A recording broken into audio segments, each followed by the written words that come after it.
Today I'm going to talk about management in an intertemporal setting. That is, resources that develop over time, like wildlife or fishes that multiply, and so you get more stock. In this sense, they are like capital. So is a tree. It grows, and we must treat it as capital, and we must think of when to harvest and how much to harvest in an intertemporal setting. This is complicated enough when we speak of one resource like a tree. It gets to be much more complicated when it's a whole ecosystem, of course. But we will try to make this as simple as possible and focus on intertemporal optimization. You are going to do an exercise that is designed to help you understand these concepts as well as possible. And there are three things that really we want you to learn here. One is to understand the hoteling principle, which is a principle of why scarce resources tend to get more and more expensive over time. You can read about that on page 414 to 417, quite a formal treatment in this textbook. We want to explain discounting, which is why $100 in, let's say, 2030 is worth less than it is today. And you can read about that in a separate film clip, and also on page 250 of the textbook. And finally, something that we call consumer surplus, and that is really mysterious.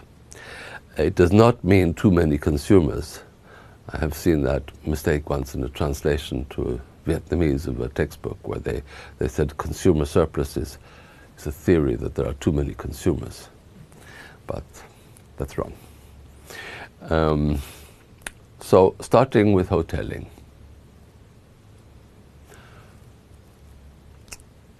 The essence of the hoteling theory is that the price of a scarce good will rise faster and faster, and so the amount we use will be smaller and smaller every year.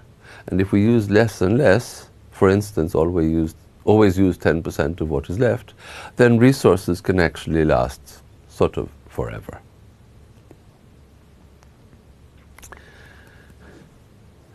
There's been a lot of discussion in history, in economic history in particular, of whether or not we face severe scarcity.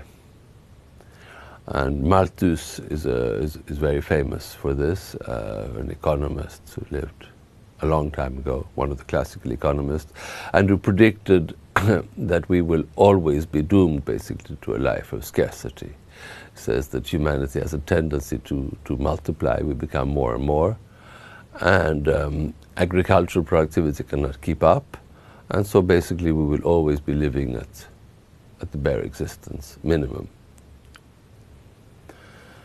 Now, there are people who think that's almost amusingly wrong because they see how opulent we are today, but one should remember that most people in the world still actually are very poor. And there are people today who think that we are running out of resources, maybe more subtle resources, ecosystem resources. Anyway, how do we know whether we are running out of something or not? We need an indicator, and people have looked for various indicators. One is a simple reserve to use kind of ratio, as you can see here, for instance. This is actually taken from the Rome Club publication in 1970. They calculated how much copper there was in the world. They divided by how much copper was being used in that year, and they found that there were 36 years of copper left. And if you take into account that the copper use was growing exponentially, there'd only be 21 years left. Now, we haven't run out of copper since more than 36 years has passed since 1970, and we have not run out of copper. So you could say that, well, at least according to that report, the Rome Club was wrong. On the other hand, we should be a little bit more careful than that. And people now think that maybe these resources are not such a big problem. These mineral resources, they all have owners. And if there is an owner,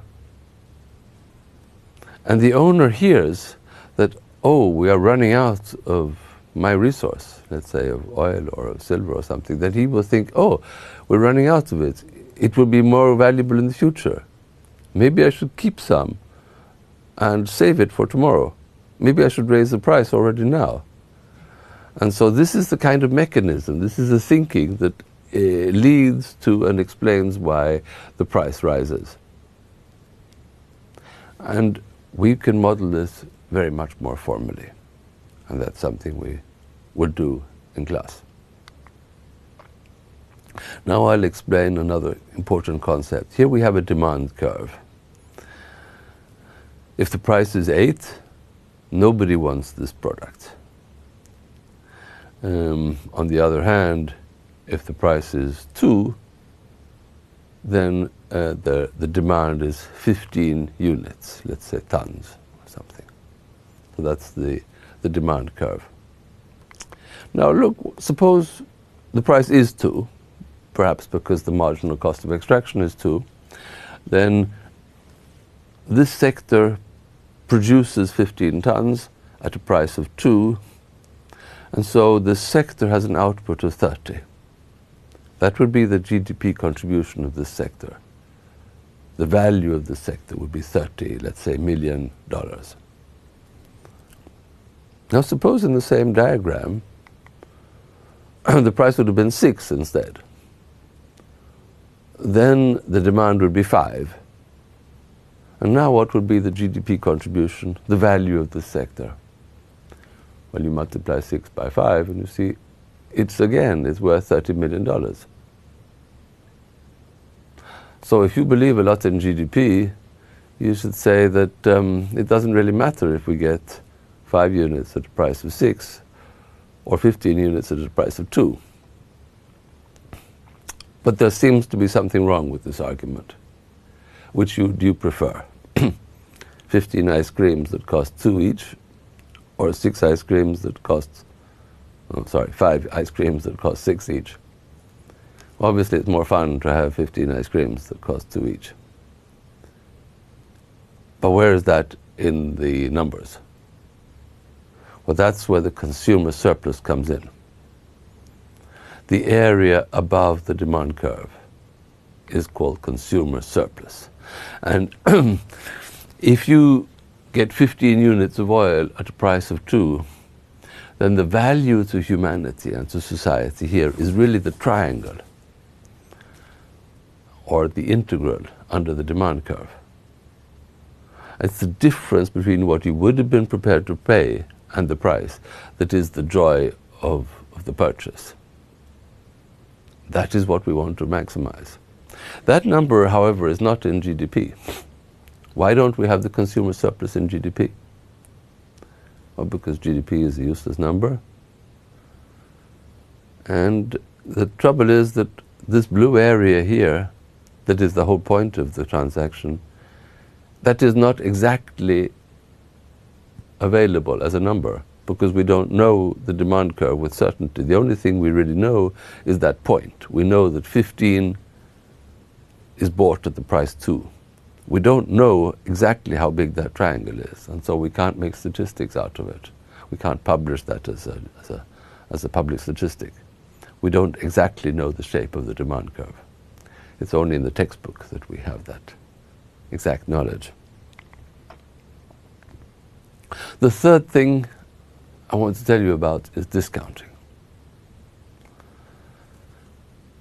I could ask you, if I'm going to give you $100, would you prefer to give me, if I give them to you now, or if I give them to you in the year 2030? Most people prefer to get them now. One of the reasons for this is that if you get $100 now, you put it in the bank, you used to get something called interest. At the moment you don't, so this example is no longer quite so pedagogical. But when you got interest rate, when the economy was growing, then $100 today was worth more in the future. And for that reason, $100 in the future was worth less. And we call this the present value. And there is a whole world of theory. There are hundreds of people who have spent their whole life figuring out exactly how to discount. I have written quite a few articles on this subject. It is great fun mathematically.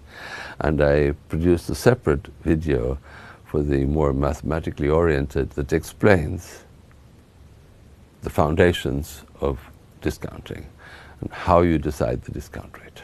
So if you're interested, then please have a look at that video too.